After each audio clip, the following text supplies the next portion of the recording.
Bonjour tout le monde, j'espère que vous allez bien, c'est Thierry Picot. Alors je vous accueille chez moi aujourd'hui pour une interview un peu particulière, pour Regard en coulisses, interview à domicile. Alors j'espère que vous êtes prêts parce que c'est parti. Allez, première question. Quel est votre premier souvenir marquant de comédie musicale?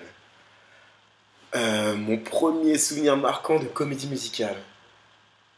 J'ai deux souvenirs marquants que j'aimerais évoquer. Alors c'est le tout premier, c'est la toute première fois que je m'apprêtais à interpréter le rôle de Simba dans la comédie musicale du Roi Lion. Ce que j'ai ressenti en fait à ce moment-là était juste incroyable. J'avais déjà ressenti le trac auparavant, mais jamais à ce stade-là. Là, c'était vraiment quelque chose de physiquement déjà hyper gênant, parce que j'avais une sensation de brûlure de l'intérieur, comme si tout mon corps était sous tension, mais en même temps, j'avais un stress insurmontable, j'avais envie d'hurler, de crier, de rire, de pleurer, enfin, j'avais tout ça qui se produisait en moi en même temps. Je me rappelle que pendant la session de maquillage, juste avant, en fait, qui normalement est quand même hyper timé, et ben on a été obligé de faire une pause pour me laisser un peu de temps parce que on n'arrivait pas à me contrôler, je bougeais dans tous les sens. La maquilleuse Émilie, à qui je dis bonjour d'ailleurs, a pris un peu de son temps et m'a fait une séance de relaxation. Elle m'a fait fermer les yeux, elle m'a détendu en me faisant un massage facial, en me massant les tempes, etc. Et bon, j'avoue que ça a bien marché. Et voilà, mais bon, vraiment, cette sensation, c'était quelque chose de nouveau pour moi. Et aussi désagréable ce fut, j'avoue que c'est pas mal de ressentir ça. Voilà. Et sinon, l'autre souvenir marquant, ça serait ce qui s'est passé sur scène, sur Sister Act, avec mon acolyte Kanya Allard, qui était donc Dolores Van Cartier sur Sister Act. Et c'était lors de cette scène dans le décor de ma chambre, une scène où nos deux personnages un peu se retrouvent. C'est une scène un peu intime, ils se dévoilent l'un à l'autre et commencent un peu à se rapprocher. Et là, ce jour-là, on est parti en fou rire. Voilà, on a eu un fou rire qui s'est répercuté dans le public, puisque les 1500, 1600 personnes présentes ce jour-là ont éclaté de rire également. Donc, bien entendu, ça n'a fait que surenchérir. On a rigolé à nouveau. Enfin, c'était. Voilà, ça se terminait pas. Ça a duré 5 minutes, mais 5 minutes qui m'ont paru les plus longues de ma vie. Kanya Alarm m'a bien laissé en galère. Mais voilà, non, c'était un souvenir mémorable. J'ai adoré. J'ai adoré. C'est aussi pour ça qu'on fait ce métier. C'est du spectacle vivant. Alors, mais vivons. Allez, question suivante. Qu'est-ce que vous chantez sous la douche? Qu'est-ce que je chante sous la douche? Moi, en fait, sous la douche, je me lave. Et sinon, ce que je chante, des choses que je ne devrais pas chanter certainement.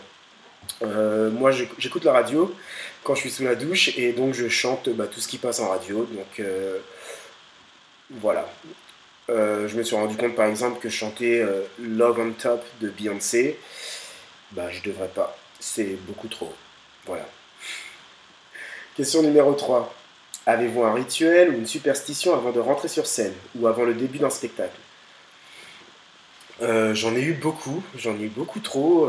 Pendant un moment, je devais prendre des pastilles pour la gorge, je devais prendre des médicaments, des sirops, des crèmes, faire des vocalises dans un ordre bien précis. Et si jamais j'étais interrompu, il fallait que je m'y reprenne du début. Enfin, c'était n'importe quoi. Avec le temps, je m'améliore. Et je dirais le seul rituel vraiment que j'ai avant de monter sur scène, ça serait le fameux Toy Toy. Pour ceux qui ne connaissent pas, c'est un petit geste qu'on se fait pour se donner de la chance. Alors voilà, souvent c'est une petite tape sur les fesses. Et voilà, c'est une manière de se retrouver, de retrouver toute la compagnie avant de monter sur scène. Et je trouve ça assez mignon, donc ouais, j'aime bien. Voilà, le Toy Toy, je dirais. Question numéro 4. Si vous pouviez changer de sexe le temps d'un spectacle, quel rôle aimeriez-vous interpréter? Eh bien, je dirais Dolores Van Cartier. Et oui, Kanya, je comprends pas, c'est moi qui aurais dû jouer ce rôle. Et oui. Non, sincèrement, ouais, c'est vrai que c'est un rôle qui est superbe. Je trouve qu'il est extrêmement bien écrit, il est très drôle. Elle tient le spectacle du début à la fin. Euh, Elle passe par différentes phases émotionnelles. Les chansons sont top, hyper groovy, enfin voilà. Non, c'est vraiment un rôle, si je devais être une femme, bah, que j'aimerais bien interpréter. Et j'aimerais bien aussi interpréter, si je peux me permettre, le rôle de Silly dans La couleur pourpre, uniquement pour pouvoir chanter la chanson I'm Here. C'est vrai que c'est une chanson sublime et le temps d'un spectacle, j'aimerais bien pouvoir la chanter cette chanson. Voilà. Question suivante. Désolé pour le bruit, hein, c'est mon chien, voilà, qui, je pense, a envie de se joindre dans l'interview. Voilà, dis bonjour. C'est embarrassant. Eh ben oui, mais c'est ça aussi de faire une interview à la maison, hein. Question suivante. Donc nous en étions où? Quelle serait pour vous l'équipe idéale avec laquelle vous rêveriez de travailler? Euh, L'équipe idéale, bah, je pense que j'ai eu la chance de pouvoir travailler avec. Du moins, mon idéal, c'était l'équipe de Swinging Life, puisque c'est une bande de potes qui se sont dit, bah, tiens, on délire bien ensemble, faisons un spectacle, et on l'a fait. Donc, je suis désolé pour ça. Donc voilà, oui, je dirais l'équipe de Swinging Life. Bah tiens, bon, allez, on va faire l'interview à deux, c'est le plus simple, dis bonjour. Voilà, donc l'équipe de Swinging Life, bah oui, c'est vrai que c'est parti d'un délire. Et au final, bah, on a fait quelque chose de plutôt sans sas. Les producteurs étaient également des amis, donc voilà, quoi de mieux que de pouvoir se produire sur scène avec des gens talentueux et qui en plus sont vos amis. Donc c'est ça mon équipe idéale. La question numéro 6 et la question de l'interviewé précédent, David Ban.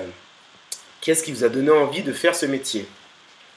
Ce qui m'a donné envie de faire ce métier, je dirais ma famille. Puisque bah, j'ai toujours baigné un peu dans ce contexte artistique. J'ai une famille composée de pas mal d'artistes.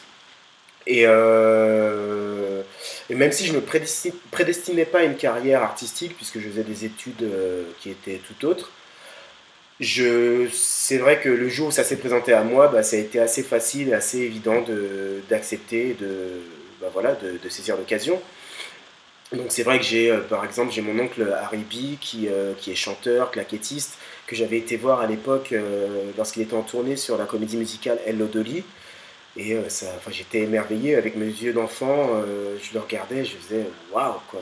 Ça doit être extraordinaire de pouvoir revêtir tous ces costumes, de pouvoir interpréter ces personnages différents. Donc j'ai des parents qui faisaient aussi des tournées mondiales en tant que danseur, j'ai un frère qui dansait, j'ai une cousine avec qui j'avais monté un spectacle, enfin un groupe du moins, voilà, un groupe de chant, j'ai d'autres cousines, des tantes qui chantent, enfin voilà. Donc c'est ma famille qui m'inspire et voilà, qui m'a donné envie de faire ce métier. Question numéro 7. Quelle question voulez-vous poser à l'interviewé suivant? Qui sera l'interviewé suivant? C'est ça surtout que j'adapte ma question. Non, mais je dirais tout simplement, eh ben, raconte-nous une anecdote, un événement marquant, marrant, insolite qui se soit produit sur scène et que tu as envie de partager avec nous. Et enfin, huitième et dernière question. Question des internautes. Seras-tu dans la prochaine saison de HG4? Donc est-ce que je serai dans la prochaine saison de Hollywood Girls? Eh ben, figurez-vous que je n'en sais rien. Ça dépend de pas mal de choses. Je pense qu'il y aura certainement une prochaine saison. Après, est-ce que mon personnage reviendra? Je n'en sais rien pour l'instant. Est-ce que Enfin voilà, il y a plein de... Certainement, il y a de fortes chances et pourquoi pas, ouais, j'aimerais bien. Donc on verra, affaire à suivre. Bon, en tout cas, ça a été un plaisir de vous accueillir bah, chez moi, hein, de faire cette interview à domicile. Merci, Regard en coulisses. Et bah, voilà, je vous aime tous. À très bientôt. Mouah.